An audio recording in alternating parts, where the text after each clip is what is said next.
Demi deck. Is it as good as it looks?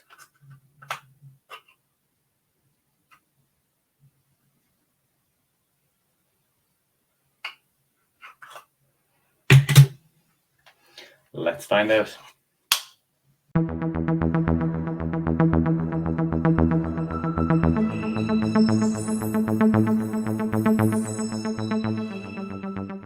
Hey everyone, welcome back to the channel. Today we are talking about Demi deck. What is Demi deck? For those who don't know, Demi deck is the new release by Angelo Carbone, which is a close-up sawing in half illusion, which you might have just seen a second ago. So Demi deck is a routine everyone's talking about. So without further ado, let's go into what you get if you order Demi deck. You've paid your money, you've waited, Demi deck arrives, what you get. So this is the packaging that you get, which is really cool. It's got all the gold shine on it. Looks amazing. Inside the box, you get the link to the instructions, which I'm not going to show you. And also you get your Demi deck box. You get your blade for doing the cut, and you also get some half and half cards, which are on the maiden back design. So you get them for certain routines if you want to do that routine. So that's pretty much what you get. You get the link to instructions. You get this. It's kind of like a faux leather case. It's got a hinge. The blade, my one's been fine. I have seen some people needed to re-glue their blade. Mine hasn't. I haven't had that issue. But basically, that's what you get. You get your gimmick. You get the card. You get the box. You get the instructions. So now let's move on and let's talk about the instructions for Demi deck. The Demi deck instructions are really cool going through them because you get a history of the original idea by Angelo. He goes through all the different prototypes that he had, some made by other companies, and then why he moved on to working with Murphy's and all that stuff. You get to see it, which you also kind of saw in the deck's instructions as well, which is really interesting. And it's a nice sort of trend that I hope continues of showing kind of the overall work that goes into producing a product, so people get the idea. Because a lot of people think things are rushed out all the time, but it's cool seeing the evolution of a product through the process. And this is something that Angelo said he's been working on for 17, 18, 19, 20 years. So it's amazing to see that progression and how it's gone from like a wood box, this sort of case that you can carry around and just keep your cards in. So that's how the instructions open. Then also going through it, the instructions done by Angelo himself, with Javier coming in. So Angelo's doing the instructions with an older prototype, so sometimes Javier will come in and show how this has now been improved with the new version of the gimmick. So that goes through it. There are multiple handlings taught. So there's some like the ones you might have seen where it's just one person or maybe a couple of people or a camera. And then there are also instructions on how to do it with people surrounded. So, but getting better angles and maybe in like a 180-degree sort of situation, how to do that. There are some ones that are just really cool for social media if you just want to do them that way as well, which Javier goes through. There are then routines taught. So you can do just the basic opening and closing of your Demi deck. There's also the one you might see in the trailer with the twisting of the queen, which I showed that comes in the package. There are also routines by David Regal, where a card is found after you cut it in half. And Angelo has some other routine on there as well. So there's a bunch of routines that taught how to do it. So it's not just the illusion. There's actually some card routines in there as well that are taught in the instructions. Like with a lot of Murphy stuff, the quality is really good. A lot of angles, close-ups, over the shoulder typey things. So it's got quite a lot on the instructions. So there's no complaints there. Goes through it. They're not overly long. It's not like a massively long project, but there's definitely over an hour worth of material there to go through it. There aren't chapters, which I do like sometimes. There is timestamps at the beginning, so you can through it. So that's the instructions. So now let's go on to whether or not I would consider Demi deck to be difficult. Difficulty is quite an interesting sort of question with Demi deck because the actual gimmick does a lot of the work for you. It's more about how you present it and doing it. Demi deck's a very easy trick to do badly. So if you want to do it, there's a lot of little nuances that you need to work through to make it look as perfect as when you see Angelo or other people who've been doing it for a while do. So that's the only thing that's difficult with it, really, is about getting those nuances.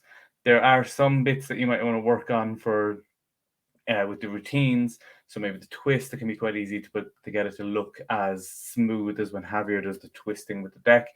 You might want to practice that a little bit as well. So I don't think from a mechanic sort of thing, it's overly difficult. The only thing which I'll talk a bit more about further is the audience management side of things could be more difficult. So I think this isn't something really for a beginner so much if you want to do this in a real situation, but I think from an intermediate point of view, it should be fine. So I wouldn't consider it like overly difficult. From a technical point of view, it's very easy, but to give it its best sort of presentation, I think that's kind of where you want the difficulty to come in and really for you to focus on those sort of things. So overall, I wouldn't say it's a difficult trick to do at all. It's just those little nuances that might take a bit of practice. So now let's go on to the frequently asked questions. The frequently asked question I touched on a while ago with this, I've always seen is about angles. How angly is Demi deck? So obviously, magic isn't real. So when you're doing this, there is some stuff that can't be seen when you're doing it. So you have to watch your angles. But I don't think the angles are as bad as people think they are. Like when you're doing it, people can see under the deck, they can see over the deck, they can see there's nothing there.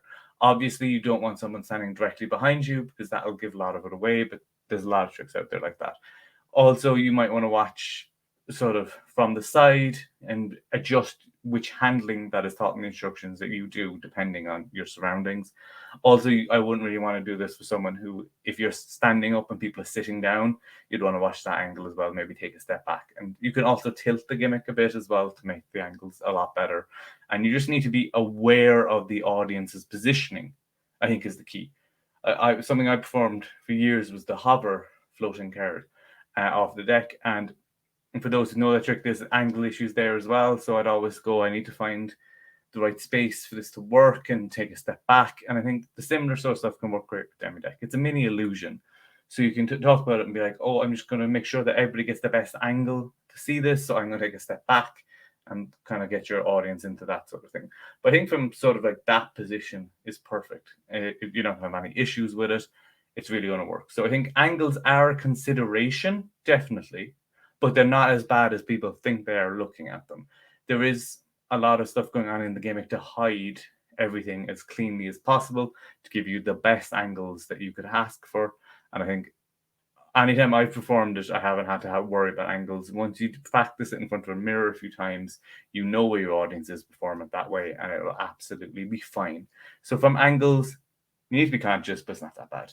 So now we're going to move on to if there's anything with Demi deck that I didn't like. For things I don't like, there's only one thing that really stands out to me, and it's that the case itself isn't examinable at all. Like the spectators can't. But I don't think that was ever like that wasn't ever said that it was or anything like that. So like it was expected, but that would be my only concern performing this for people if they want to have a look at the case, they really can't. From my experience, people seem more interested in the cards, and I don't know how you would do this with an examinable box. So like it makes sense why it's not examinable.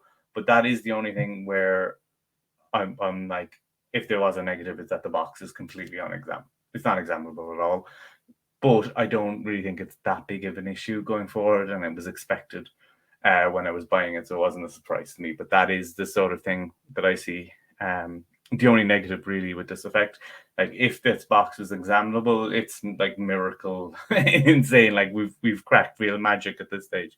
But yeah, the box isn't examinable, so that's the only thing that I would have as a negative, if that was even considered one. The other thing to move on to now would be the rating. So let's move on to that now. For anyone who's watched any of my videos before, you know what my rating system. It's not the normal 1 to 10 or percentages or anything. It's where will I be using this.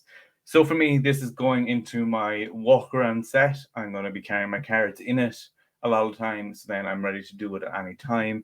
I have the little blade in my waistcoat pocket so that at any point I can just go out and perform this effect and get it going. So that is sort of where I see myself performing. It's going into my close-up set.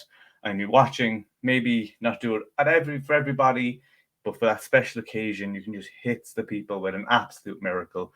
I'm going to be testing it out as an opener. I'm going to be testing it out as a closer and see kind of how it goes from there. But yeah, it's definitely going to my close-up set. I can't wait to actually gig it all throughout the Christmas season that's coming up and get it going, because so far I'm having a lot of fun with it. So that's my rating. It's a close-up set item. So now let's move on to the outro and sum everything up. There are my thoughts, nice and quick, going through with Demi deck. There's really not much to say. If you like what you see in the trailers, you can do it. There are little angle issues, but as I said, I'll say it again, it's not as bad as you think it is. It's so much fun to perform. I'll actually sit there, splitting the deck, putting it back, splitting the deck all the time myself. I'm going to be taking it out, performing it. It's something that I'm really excited to show people. It's one of my favorite things I bought this year. And I think it's just one of those things that even for posting videos on social media, I can see it being flooded with Demi decks pretty soon. So it's definitely one of those tricks that magician's going to love, but I think the audience is going to love just as much. So if you've got Demi deck, comment down below. Let me know what you think of it. If you've any questions as well about it without bringing any exposure, put them down below and I'll try and get back to people as well and answer those questions. So those are my thoughts on Demi deck. I highly recommend it. If you have any interest, like I'm a mentalist and I'm like, oh, a mini stage illusion. Yes, let's do it. So it's a really cool trick. I'm really excited about it. And I hope you are excited about it too if you pick one up. And again, if you have any questions, comment down below and come back next time for the next review. Thanks. I'm David Peace and see you next time.